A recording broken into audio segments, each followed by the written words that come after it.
ప్రకాశం జిల్లాలో 5,75,000 మంది నిరక్షరాస్యులను అక్షరాస్యులను చేసినందుకు గత 70 సంవత్సరాలలో ఈ 2 రాష్ట్రాల్లో ఏ ఐఏఎస్ ఆఫీసర్కి రానటువంటి నేషనల్ లిటరసీ అవార్డు ఆనాటి రాష్ట్రపతి ప్రణబ్ ముఖర్జీ చేతుల మీదుగా తీసుకోవడం అరుదైనటువంటి గౌరవం. ఒక ఐఏఎస్ ఆఫీసర్గా విజయ్ కుమార్కి దక్కటం, ఆ అవార్డు ఇచ్చిన ప్రెసిడెంట్ యూజ్లెస్ ఫెలోనా?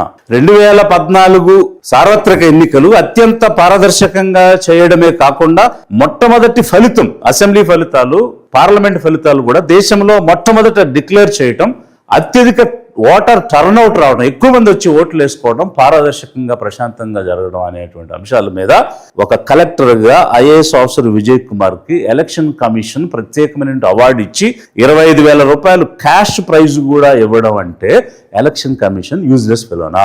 అనేక ప్రోగ్రాంలో అనేక అంశాలలో ఎంతో బాగా చేశామని అనేక అవార్డులు అనేక మంది ముఖ్యమంత్రులు ఇవ్వడం విజయ్ కుమార్కి అంటే ఆ అనేక మంది ముఖ్యమంత్రులు యూజ్లెస్ ఫెలోసా?